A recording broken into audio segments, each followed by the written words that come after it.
मृत्यु के बाद आत्मा सबसे पहले किसका नाम लेती है? प्यारे भक्तों, आज मैं आपसे एक ऐसा रहस्य साझा करने वाला हूं जो गरुड़ पुराण में छिपा है और जिसे सुनकर आपका हृदय भी कांप उठेगा। हम सब सोचते हैं कि मृत्यु के बाद आत्मा रोती है, अपने परिवार को याद करती है, अपने बच्चों को, या पुकारती है उस धन दौलत को जिसके पीछे हमने पूरा जीवन निकाल दिया। लेकिन नहीं, सत्य इससे बिल्कुल अलग है। शरीर जब अंतिम सांस लेता है और आत्मा शरीर से बाहर निकलती है तो वह न मां को पुकारती है, न पिता को, न अपने प्रियजन को। उस दहशत भरे पल में जब पूरे ब्रह्मांड में सन्नाटा होता है, जब यमदूत सामने खड़े होते हैं और समय थम जाता है, तब आत्मा सिर्फ एक ही नाम पुकारती है। क्या आप जानना चाहते हैं वो नाम कौन सा है? मेरी विनती है, इस कथा को पूरे श्रद्धा, पूरे भाव और पूरे मन से अंत तक सुनिएगा, क्योंकि आज जो सत्य मैं आपको बताने जा रहा हूं वो आपके जीवन की दिशा बदल सकता है। प्राचीन काल की बात है, जब काशी नगरी न केवल मोक्ष की नगरी थी बल्कि रहस्यों का केंद्र भी मानी जाती थी। गंगा के किनारे एक पुराना घाट था जिसे मौन घाट कहते थे। वहां एक वृद्ध पंडित रहते थे जिनका नाम आचार्य विष्णुदत्त था। आचार्य ने अपना पूरा जीवन गरुड़ पुराण और कठोपनिषद के अध्ययन में बिताया था। उनके पास दूर दूर से लोग ये जानने आते थे कि जीवन का अंत क्या है, लेकिन आचार्य अक्सर मौन रहते थे। परंतु एक तूफानी रात्रि, जब गंगा की लहरें उफान पर थीं, एक युवा राजकुमार जिसका नाम विक्रमजीत था उनके द्वार पर आया। विक्रमजीत का मुख पीला पड़ा हुआ था, आंखों में एक विचित्र भय था। उसने अभी अभी अपने पिता राजा भानु प्रताप की दर्दनाक मृत्यु देखी थी। वह विचलित था, न उसे राजपाट में रुचि थी न ही भोजन में। उसके मन में केवल एक ही प्रश्न गूंज रहा था। उसने आचार्य के चरणों में गिरकर कांपते स्वर में पूछा, आचार्य, मैंने अपने पिता को अंतिम समय में कुछ बुदबुदाते देखा। उनकी आंखें शून्य में किसी को खोज रही थी। मेरे मन में एक ही प्रश्न है जो मुझे सोने नहीं देता। जब शरीर छूटता है, जब सांसें थम जाती हैं, तो वह जीव, वह आत्मा उस अंधकार में सबसे पहले किसे पुकारती है? क्या वह यमराज को पुकारती है, ईश्वर को, या अपने परिजनों को? आचार्य विष्णुदत्त ने दीप की लौ को शांत भाव से देखा। बाहर बादलों की गर्जना हो रही थी। उन्होंने राजकुमार को पास बैठाया और कहा, पुत्र, ये प्रश्न केवल तुम्हारा नहीं, सृष्टि के हर उस जीव का है जो मृत्यु से भयभीत है।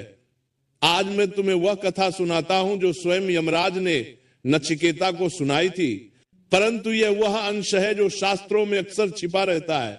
यह कथा है एक ऐसे महात्मा की जिसने मृत्यु के बाद अपनी चेतना को जागृत रखा। आचार्य ने कथा आरंभ की। बहुत समय पहले अवंती नगरी में एक बहुत बड़े सेठ रहते थे। नाम था धर्मदास। जैसा नाम वैसा ही काम। धर्मदास ने जीवन भर दान पुण्य किया, मंदिरों का निर्माण कराया, गरीबों को भोजन कराया। सारा नगर उनका गुणगान करता था। धर्मदास को लगता था कि जब मेरा अंत समय आएगा तो स्वयं स्वर्ग से विमान मुझे लेने आएगा। उनका परिवार विशाल था, 4 बेटे, बहुएं और पोते पोतियां।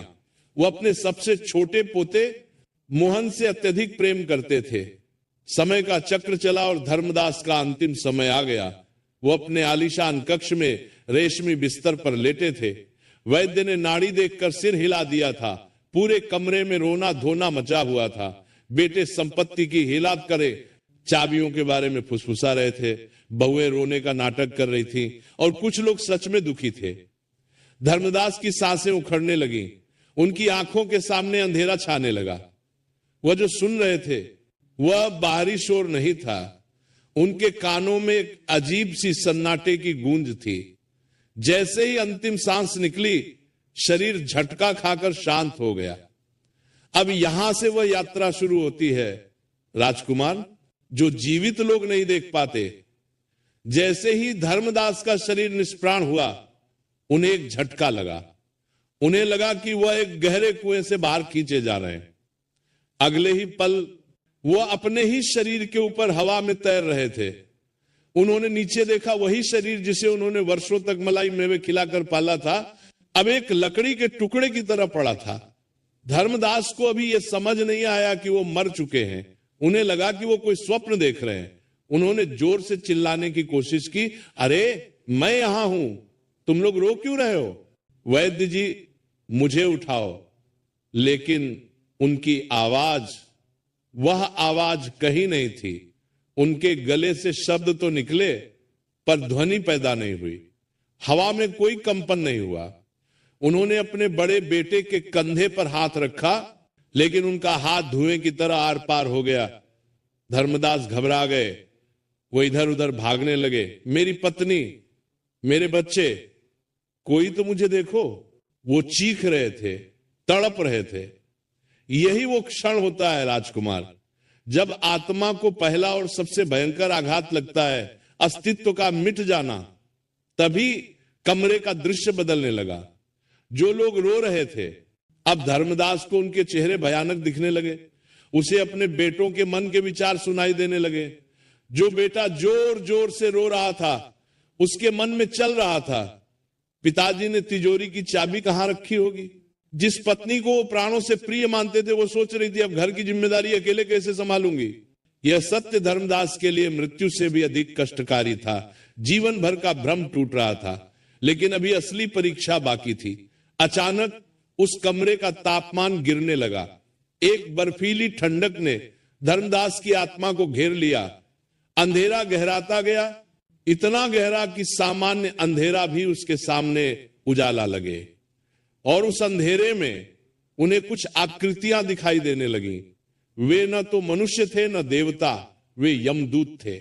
उनकी आंखें अंगारों की तरह दहक रही थी। धर्मदास, जिसने जीवन भर पुण्य किया था, भय से कांपने लगा। उसे समझ आ गया कि अब लौटने का कोई मार्ग नहीं है। इस घोर संकट, इस अकेलेपन और इस भयानक अंधकार के बीच जब सारे रिश्ते, नाते, धन, दौलत और शरीर पीछे छूट गया, तब धर्मदास की आत्मा ने तड़प कर एक पुकार लगाई, राजकुमार तुम क्या सोचते हो? उसने किसे पुकारा? उस समय धर्मदास को न तो अपना धन याद आया, न ही अपने बेटे, यहां तक कि उसने अपने इष्ट देवता का नाम भी नहीं लिया। उस चरम भय के क्षण में जब आत्मा शरीर से अलग होकर नग्न सत्य का सामना करती है, तो वो सबसे पहले ममता को पुकारती है। धर्मदास की आत्मा चीख पड़ी, मां। हां, राजकुमार मृत्यु के बाद उस घोर अंधेरे में जब जीव अकेला होता है, तो उसका पहला शब्द मां ही होता है, चाहे वो मनुष्य हो, पशु हो या कोई भी प्राणी। क्योंकि जब जीव पहली बार इस संसार में आया था, तो उसे सुरक्षा मां के गर्भ में मिली थी।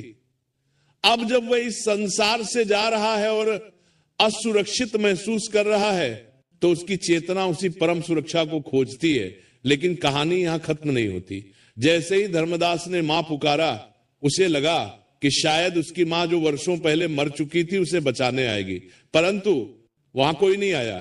केवल यमदूतों का अट्टहास गूंजा। एक यमदूत ने भारी और कठोर स्वर में कहा, हे जीव, अब न कोई मां है न कोई पिता, यहां केवल तेरे कर्म हैं। पुकारना है तो उसे पुकार जो सत्य है, क्योंकि रिश्ते तो शरीर के साथ ही जलकर राख हो जाएंगे। धर्मदास की आत्मा और भी अधिक भयभीत हो गई। अगर मां नहीं आएगी तो कौन बचाएगा? यमदूतों ने उसे पाश रस्सी में बांधना शुरू किया। वह सूक्ष्म शरीर जो अंगूठे के बराबर आकार का माना जाता है, उसे खींचकर ले जाने की तैयारी होने लगी। तब धर्मदास को अपनी एक गलती याद आई, एक ऐसा पाप जो उसने जवानी में किया था और जिसे वो पुण्य की चादर के नीचे छिपाता रहा था। वो पाप अब एक भयानक राक्षस का रूप लेकर उसके सामने खड़ा हो गया। उस समय धर्मदास की आत्मा ने दूसरी पुकार लगाई। यह पुकार मां के लिए नहीं थी, यह पुकार थी पश्चाताप की। मुझे एक मौका और दो, मुझे वापस जाने दो। वो गिड़गिड़ाने लगा, मैंने गलती की, मैं उसे सुधारना चाहता हूं। आचार्य विष्णुदत्त रुके और उन्होंने राजकुमार की आंखों में देखा। राजकुमार, आत्मा की यह तड़प सबसे पीड़ादायक होती है। जब वो देखती है कि जीवन भर जिन चीजों के पीछे वो भागती रही, सोना, चांदी, जमीन, वे सब यही पड़ी हैं, और जो साथ ले जाना था भक्ति और सत्य, वह खाली हाथ है। यमदूत उसे घसीटते हुए अंधकार मार्ग की ओर ले चले। यह वह मार्ग है जहां न सूर्य है न चंद्रमा, केवल तपती हुई बालू है और कांटों भरा रास्ता। धर्मदास चिल्ला रहा था, लेकिन उसकी पुकार सुनने वाला वहां कोई नहीं था। तभी उसे क्षीण प्रकाश दिखाई दिया, बहुत दूर एक धुंधला सा दिया जल रहा था। उसने सोचा शायद वहां कोई मदद मिल जाए। वो उस प्रकाश की ओर खिंचा चला गया, लेकिन जैसे जैसे वो पास गया, उसने देखा कि वो प्रकाश किसी देवता का नहीं, बल्कि एक और आत्मा का था जो वहां भटक रही थी। वो आत्मा रो रही थी और कह रही थी, मुझे पानी चाहिए, मुझे पानी चाहिए। धर्मदास ने ध्यान से देखा, वह आत्मा कोई और नहीं बल्कि उसका अपना ही एक पुराना मित्र था, जिसकी उसने व्यापार में धोखा देकर संपत्ति हड़प ली थी। मित्र की आत्मा प्रेत योनि में तड़प रही थी। धर्मदास की आत्मा सिहर उठी। उसे समझ आ गया कि कर्म का फल कितना भयानक होता है। तभी एक यमदूत ने उसे जोर से खींचा और कहा, चल आगे तेरी यात्रा बहुत लंबी है, अभी तुझे वैतरणी नदी पार करनी है। वैतरणी, जिसका नाम सुनते ही बड़े बड़े योगियों का भी हृदय कांप उठता है। खून, मवाद और भयानक जल जंतुओं से भरी हुआ नदी। धर्मदास ने कांपते हुए पूछा, मैं इसे कैसे पार करूंगा? मेरे पास तो कोई नाव नहीं है। यमदूत हंसे, नाव? अरे मूर्ख, जिसने जीवन में गौ दान किया हो, जिसने प्यासे को पानी पिलाया हो, उसके पुण्य ही नाव बनकर आते हैं। बता, तूने कभी निस्वार्थ भाव से किसी की प्यास बुझाई है? प्रिय दर्शक बंधु, कथा समाप्त होने से पहले मैं आपसे सिर्फ इतना ही कहना चाहता हूं, आपके एक छोटे से क्लिक में किसी की जिंदगी बदलने की ताकत छुपी है। हम इस चैनल से जो भी कमाई होती है, उसका हर हिस्सा एक इंसान, एक पशु पक्षी और एक जीव जंतु की सेवा में लगाया जाता है। जब आप सब्सक्राइब करते हैं, आप सिर्फ एक बटन नहीं दबाते, आप एक भूखे को भोजन देते हैं, एक घायल पक्षी का इलाज करवाते हैं, एक असहाय जीव को नई सांस देते हैं। शायद आप सोचे, मेरे एक सब्सक्राइब से क्या होगा? तो मैं दिल से कहता हूं, आपके एक सब्सक्राइब से एक जिंदगी मुस्कुराती है। तो आज अगर आपके दिल में जरा सा भी प्यार है, थोड़ी सी भी करुणा है, अगर आपको लगता है कि हम किसी के लिए कुछ अच्छा कर रहे हैं, तो इस नेक काम में बस एक लाइक और सब्सक्राइब से जुड़ जाइए। आपका हर क्लिक किसी की उम्मीद बन जाता है, किसी की प्रार्थना बन जाता है। तो आइए हम मिलकर सिर्फ कथा न सुने, बल्कि किसी जीवन के रक्षक भी बने। अभी सब्सक्राइब करिए और एक लाइक कर दीजिए और प्रेम का यह संदेश आगे बढ़ाइए। और हो सके तो कमेंट में जय राधे राधे जरूर लिखें।